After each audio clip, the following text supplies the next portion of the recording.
সুপ্রিয় শিক্ষার্থী, তোমরা কেমন আছো? নিশ্চয়ই ভালো আছো। আজ আমি আরেকটি ক্লাস নিয়ে তোমাদের সামনে হাজির হলাম। আমরা গত যে 4টা ক্লাস করেছি সেই 4টা ক্লাসে আমরা সকল পদ্ধতির যোগ শিখেছিলাম।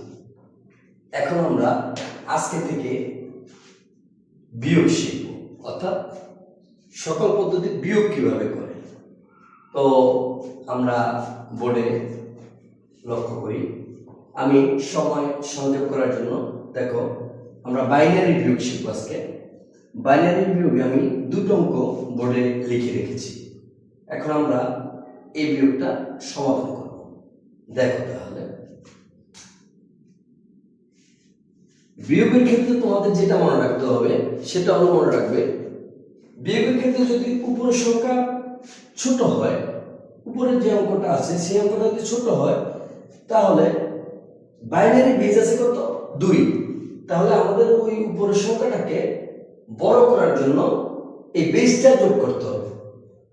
উপরের সংখ্যাটাকে বড় করার জন্য আমাদের বেজটা যোগ করতে হবে। তাহলে আমরা একটা অঙ্ক করি, তাইলে তোমরা দ্বিতীয়টা ভালোভাবে বুঝতে পারবে। দেখো এখানে আমাদের উপরে 1 নিচে 1, তাহলে কি দাঁড়ালো? 1 1। বিয়োগের ক্ষেত্রে উপরে নিচে যদি সমান থাকে তাহলে হয় 0, অর্থাৎ 0। আমরা দিয়ে দিলাম 0। এইখানেও দেখো 1, এইখানেও 1, তাহলে এটাও 0। উপরে 0 নিচে 0, তাহলে 0।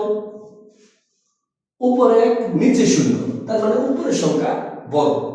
সেক্ষেত্রে আমার এটা বড় করার দরকার নেই, 1 এর 1 নেমে যাবে। এখানে 0, এখানে 0, 0 1 1 0। বুঝতে পারছো? এখন তুমি অ্যান্সার যখন লিখবে তখন তুমি এই 2টা 0 না দিলেও হবে, কারণ তুমি বামের যে 0টা আছে সেই 0-এর আর কোনো দাম নেই। অতএব তুমি অ্যান্সার এটা লিখলেও হবে। আর যদি মনে করো যে না স্যার আমি সবগুলো লিখবো, লিখতে পারো, সমস্যা নেই, অঙ্ক হবে।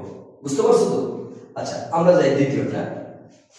দেখো উপরে 1 নিচে 0, তাহলে উপরের সংখ্যা বড়, তাহলে আমার 1 নেমে গেল।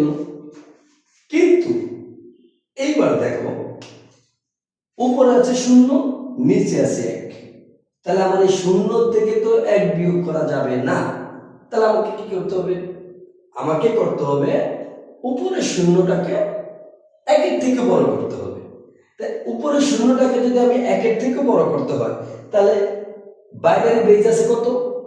2। তাহলে আমার 0-এর সাথে যোগ করতে হবে কত? 2। তাহলে 0 আর 2 যদি যোগ হয় তাহলে এটা 2 হয়। তাহলে উপরে আছে 2, নিচে আছে 1, তাহলে 2 এর থেকে 1 বাদ দাও, 1।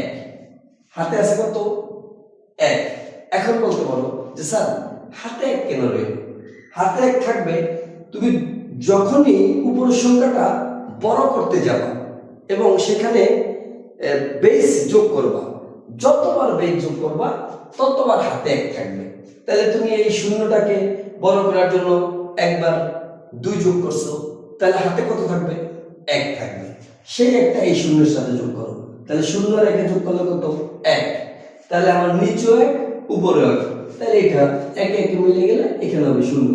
এই দশমিকের দশমিক দিয়ে দাও। উপরে 1 নিচে 0, তার মানে উপরের সংখ্যা বড়, তাহলে নিচের সংখ্যা ছোট, তাহলে আমার উপরে যেহেতু বড় 1 এর 1 নেমে যাবে। এইবার দেখো এখানে 0, এখানে 1, তার মানে উপরের সংখ্যা ছোট, তাহলে এটা আবার 2 যোগ করতে হবে। তাহলে এটা হলো 2, এটা হলো 1, 2 এর থেকে 1 বাদ দাও, 1। তাহলে আমাদের হাতে কত থাকবে? 1 থাকবে। কেন থাকবে? কারণ আমি এটাকে বড় করার জন্য 2 যোগ করেছি। তাহলে হাতের যদি 1 থাকে তাহলে 1 1 এখানে যোগ করলে কত? 2।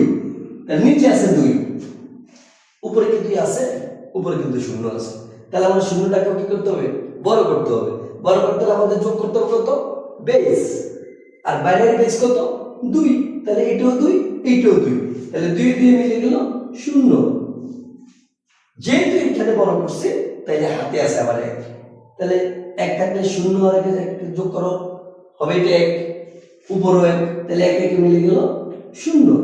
আবার দেখো 1 1 মিলে গেল 0। হাতে কিন্তু কিছুই নাই, অতএব এই 1 এর 1 নেমে যাবে। এটা হলো দ্বিতীয় নম্বর সমাধান। আমার কিন্তু সবসময় একটা কাজ থাকে। সেই কাজটা কি? একটা হোমওয়ার্ক থাকে। দেখো আমি দুটো হোমওয়ার্ক তোমাদের জন্য লিখে রেখেছি। তবে আমার কাছে একটা কষ্ট যে তোমরা হোমওয়ার্ক কেউ একদিনও দেওনি। শোনো, তোমরা আমার এই চ্যানেল সাবস্ক্রাইব করার দরকার নেই, লাইক করার দরকার নেই, কমেন্ট করার দরকার নেই, কিন্তু দয়া করে তোমাদের কাছে আমার রিকোয়েস্ট, ক্লাসগুলো দেখো, দেখে হোমওয়ার্কটা দাও। তোমাদের অনেক উপকার হবে, তোমরা অত্যন্ত ভালো রেজাল্ট করতে পারবে এবং ঘরে বসে তোমরা অনেক কিছু শিখতে পারবে। ভালো থাকো।